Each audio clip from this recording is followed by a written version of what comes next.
YouTube shorts algorithm exactly काम कैसे करता है? आखिर क्यों एक शॉर्ट पर अचानक से बहुत व्यूज आते हैं बट फिर उसका ग्राफ फ्लैट हो जाता है? कौन से ऐसे मेट्रिक्स हैं जिनसे ये डिसाइड होता है कि एक शॉर्ट पर मिलियंस में व्यूज आएंगे या फिर वो फ्लॉप होगा? एंड फाइनली, क्या आपको सेम चैनल पर शॉर्ट्स एंड लॉन्ग वीडियोस बनाने चाहिए या फिर it will kill your channel? इन सारे क्वेश्चंस का आंसर इस वीडियो में मिलेगा and it's going to be really fun. Let's begin.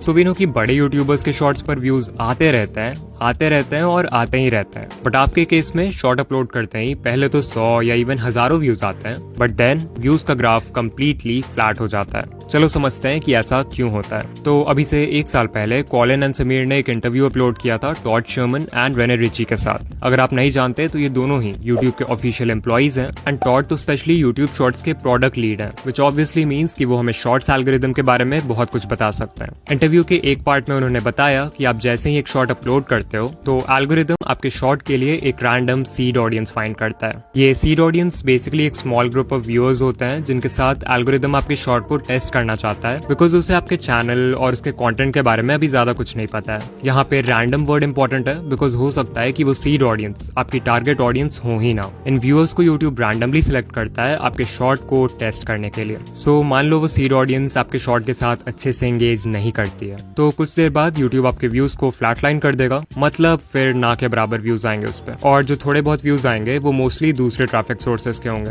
वही मान लो अगर बाय चांस वो सीड ऑडियंस आपकी एक्चुअल टारगेट ऑडियंस निकलती है एंड ऑल्सो आपका कंटेंट भी बहुत अच्छा है, तो नेचुरली वो व्यूअर्स आपके शॉर्ट के साथ अच्छे से एंगेज करेंगे। इससे फिर एल्गोरिदम को एक पॉजिटिव सिग्नल जाएगा एंड वो और व्यूअर्स को फाइंड करेगा जो कि सीड ऑडियंस से मैच करती है। अगर इन नए ग्रुप ऑफ व्यूअर्स ने भी आपके शॉर्ट के साथ पॉजिटिवली रिएक्ट किया तो फिर वो शॉर्ट और पुश होगा and basically this will keep on repeating. So अब आपको समझ आ रहा होगा कि शॉर्ट्स का एल्गोरिदम एग्जैक्टली काम कैसे करता है। ऑलमोस्ट हर शॉर्ट क्रिएटर का यही क्वेश्चन रहता है कि अगर हमारा शॉर्ट पहले अच्छा परफॉर्म कर रहा था तो फिर यूट्यूब ने उसके व्यूज एकदम से रोक क्यों दिए? यू हैव टू अंडरस्टैंड कि लॉन्ग वीडियोस और शॉर्ट वीडियोस के एल्गोरिदम्स ना ही सेम है और ना ही हो सकते हैं। In case of long form videos, एक व्यू का मतलब होता है कि व्यूअर ने इंटेंशनली चूज किया था कि उन्हें वो वीडियो देखना है। हाउएवर शॉर्ट्स के केस में ऐसा नहीं होता, क्योंकि यहाँ पर हमारे पास होता है शॉर्ट्स फीड, जहाँ पे थंबनेल का कॉन्सेप्ट नहीं हो सकता। इसका मतलब अगर एल्गोरिदम को जानना है कि आपकी वीडियो अच्छी है या नहीं तो उसके पास सिर्फ एक ही रास्ता है, और वो है एक initial group of random viewers को आपकी वीडियो दिखाना, जिसे हम सीड ऑडियंस बोलते हैं। सो अगर ये एल्गोरिदम का कॉन्सेप्ट थोड़ा भी क्लियर है, देन नेक्स्ट क्वेश्चन जो आपके मन में आएगा वो ये होगा कि कौन से इंपॉर्टेंट मेट्रिक्स हैं जिससे यूट्यूब डिसाइड करता है कि आपके शॉर्ट ने अच्छा परफॉर्म किया है और अब उससे सीड ऑडियंस के अलावा भी और लोगों को दिखाना है। लाइक लॉन्ग वीडियोस के केस में CTR होता है, AVD होता है, तो शॉर्ट्स के केस में हमें किन चीजों पर फोकस करना है? जो पहला मेट्रिक है उसे कहते हैं how many chose to view. Just like long videos में हमारे पास CTR होता है, शॉर्ट्स फीड में हमारे पास है how many chose to view metric, also known as viewed versus swiped away.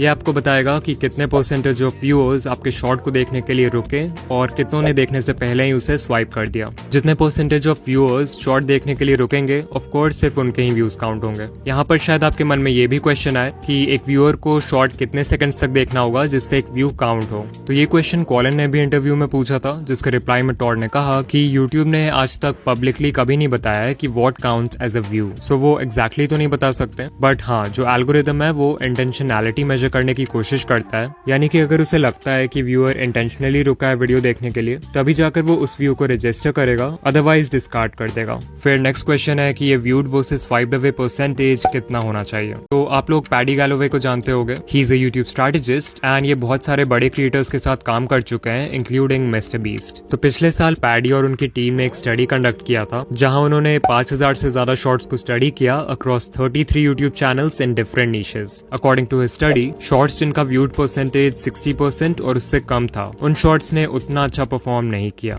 जो बेस्ट परफॉर्मिंग शॉर्ट्स थे, जो बहुत वायरल हुए, उनका व्यूड परसेंटेज ऑन एवरेज 70 से 90% के बीच में था। अगेन ये सिर्फ एक स्टडी है, so I recommend you to not obsess over these numbers, but हाँ, इससे एक रफ आइडिया ले सकते हैं कि अगर आपका व्यूड परसेंटेज 80% या फिर उससे ज्यादा है, then there is a high chance कि आपका शॉर्ट वायरल होगा। इवन मैंने पर्सनली जितने भी वायरल शॉर्ट्स का एनालिटिक देखा है, उन सबका व्यूड परसेंटेज 75 के ऊपर रहता है। नाउ आई नो कि मैक्सिमम क्रिएटर्स जो इस वीडियो को देख रहे हैं उनका viewed versus swiped away ratio इतना अच्छा नहीं है, तो अब समझते हैं कि इस नंबर को इम्प्रूव कैसे करें। So as I said, long videos के केस में हमारे पास है CTR, वैसे ही शॉर्ट्स के केस में CTR का इक्विवेलेंट है how many chose to view. जब हमें CTR इंप्रूव करना होता है तो हम वर्क करते हैं वीडियो के टाइटल और थंबनेल पर, यानी कि वो चीज जो व्यूअर्स सबसे पहले देखते हैं। सो अगर शॉर्ट्स की बात करें तो कौन सी ऐसी चीज है जो व्यूअर्स सबसे पहले देखते हैं? You're right, उसके पहले 3 सेकंड्स। सो ये कहना गलत नहीं होगा कि आपके शॉर्ट के स्टार्ट के कुछ सेकंड्स यानी कि उसका हुक वही रोल प्ले करता है जो लॉन्ग वीडियोस के केस में टाइटल एंड थंबनेल का है। अब लॉन्ग वीडियो में तो हमारे पास 30 सेकंड्स होते हैं व्यूअर को हुक करने के लिए, शॉर्ट्स में हमारे पास है सिर्फ 3 seconds and this is why इन दोनों फॉर्मेट्स में हुक क्रिएट करना is very different. But even though long form and shorts need different types of hooks, दोनों का फाउंडेशन सेम है एंड दैट इज कि आपको व्यूअर्स के माइंड में क्यूरियोसिटी स्पार्क करना है इन सम फॉर्म। ये क्यूरियोसिटी आप बहुत चीजों से क्रिएट कर सकते हो। For example, depending on the type of video you are creating, आप अपने हुक में कुछ लाइंस बोल सकते हो जिससे कोई भी व्यूअर जो माइंडलेसली स्क्रॉल किए जा रहा है वो इमीडिएटली रुक जाएगा। जैसे कि आप शॉर्ट के स्टार्ट में बोल सकते हो एक्स स्टॉप स्क्रॉलिंग। ये एक बहुत ही पॉपुलर हुक है जहां पर X is your target audience. Like मेरे चैनल की टारगेट ऑडियंस है यूट्यूबर्स, सो अगर मैं किसी भी टॉपिक पर शॉर्ट बना रहा हूँ तो उसके स्टार्ट में I can say YouTubers stop scrolling and ये एक बहुत ही अच्छे हुक का काम करेगा। फिर एक और लाइन है, आई एम श्योर आप ABC के बारे में नहीं जानते। यहाँ ABC को सिंपली उस चीज से रिप्लेस कर दो जिसके बारे में आपकी वीडियो है। एग्जाम्पल, आई एम श्योर आप इस यूट्यूब सेटिंग के बारे में नहीं जानते। आई एम श्योर आप इस रेसिपी के बारे में नहीं जानते। आई एम श्योर आप इस नए माइनक्राफ्ट अपडेट के बारे में नहीं जानते।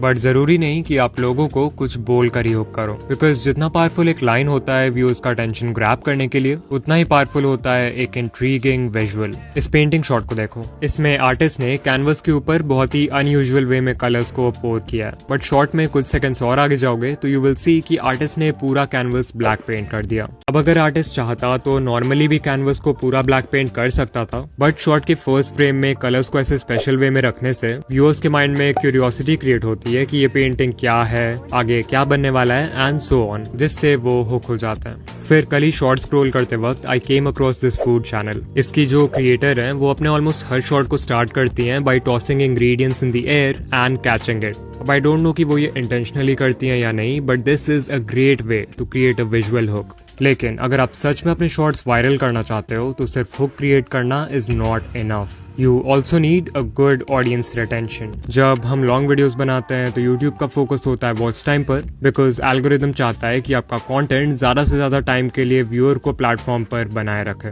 दैट्स व्हाई अगर कोई वीडियो मान लो 1 घंटे की है और एक एवरेज व्यूअर उसे सिर्फ 15 मिनट्स के लिए देख रहा है, तो भले ही उसका रिटेंशन बुरा है, एल्गोरिदम उस वीडियो को बहुत प्रमोट करेगा बिकॉज वो व्यूअर्स को 15 मिनट्स के लिए यूट्यूब पर बनाए रखता है। लेकिन शॉर्ट्स के केस में इट्स डिफरेंट। यहाँ पर यूट्यूब को AVD से उतना मतलब नहीं है। Instead, the algorithm looks at audience retention. यहाँ पर अगर audience retention 25% है तो काम नहीं चलने वाला। जो बेस्ट परफॉर्मिंग शॉर्ट्स होते हैं उनका रिटेंशन 90-100% के बिल्कुल क्लोज होता है, या फिर उससे भी ज्यादा होता है अगर व्यूअर्स शॉर्ट को दोबारा देखते हैं। लेकिन ऐसा भी नहीं है कि शॉर्ट्स एल्गोरिदम को AVD से बिल्कुल ही फर्क नहीं पड़ता। पैडी गैलोवे की स्टडी के अकॉर्डिंग जिन शॉर्ट्स का AVD ज्यादा था उन्होंने ज्यादा अच्छा परफॉर्म किया as compared to others with lower AVD। तो इस बात को याद रखना अगर आप सोच रहे हो कि 5 सेकंड्स के शॉर्ट्स बनाकर 100% रिटेंशन ले आओगे और वायरल हो जाओगे। आई एम श्योर इतना सब कुछ सुनने के बाद आप कंफ्यूज हो गए हो कि शॉर्ट्स के लिए बेस्ट लेंथ क्या है। क्या हमें 10 से 15 सेकंड्स के छोटे शॉर्ट्स बनाने चाहिए जिस पर आराम से अच्छा रिटेंशन आ जाए, या फिर पैडी के स्टडी के अकॉर्डिंग लंबे शॉर्ट्स बनाने चाहिए? तो इसका आंसर मैं भी वही दूंगा जो यूट्यूब के एम्प्लॉयज ने दिया, दैट इज कि आप उस लेंथ का शॉर्ट बनाओ जो आपकी स्टोरी से अलाइन करे। कुछ नीशेज ऐसे होंगे जहां पर क्विक इंस्टेंटली रिवॉर्डिंग शॉर्ट्स काम करते हैं, वहीं बाकी नीशेज में आप स्टोरी टेलिंग का यूज करके एक नैरेटिव आर्क बिल्ड कर सकते हो जहां बिगनिंग, मिडिल, एंड हो और ज्यादा लंबे शॉर्ट्स बना सकते हो। सो या यूट्यूब शॉर्ट्स के लिए बेस्ट लेंथ वो है in which you can perfectly deliver your content. कुछ कमेंट्स आ रहे हैं फ्रॉम पीपल सेइंग कि भाई क्या हमें शॉर्ट्स और लॉन्ग दोनों सेम चैनल पर अपलोड करना चाहिए कि नहीं। तो चलो इस टॉपिक को भी कवर कर लेते हैं। Should we upload shorts and long videos on the same channel? जब यूट्यूब देखता है कि कोई व्यूअर शॉर्ट्स फीड में आपके शॉर्ट्स को कंसिस्टेंटली एंजॉय कर रहा है, तो एल्गोरिदम उस व्यूअर के होम पेज पे आपके लॉन्ग फॉर्म वीडियोस को भी दिखाने लगेगा। अब देखो, जरूरी नहीं कि जो व्यूअर्स आपके शॉर्ट्स देखते हैं उन्हें आपके लॉन्ग फॉर्म वीडियोस में भी इंटरेस्ट हो। इनफैक्ट मोस्ट केसेस में वो व्यूअर्स आपके लॉन्ग वीडियोस नहीं देखने वाले हैं बिकॉज शॉर्ट व्यूअर्स का अटेंशन स्पैन भी छोटा होता है एंड फुल लेंथ वीडियो से उन्हें वो क्विक डोपामिन हिट नहीं मिलेगा जिसकी उन्हें आदत है। And this is a problem because जब ये शॉर्ट व्यूअर्स आपके लॉन्ग वीडियोस पर क्लिक नहीं करेंगे तो उनका CTR नेगेटिवली इफेक्ट होगा, या लेट्स से उन्होंने उस वीडियो पर क्लिक कर भी दिया तो वो बहुत ही जल्दी वीडियो बंद कर देंगे बिकॉज उन्हें इसकी आदत नहीं है।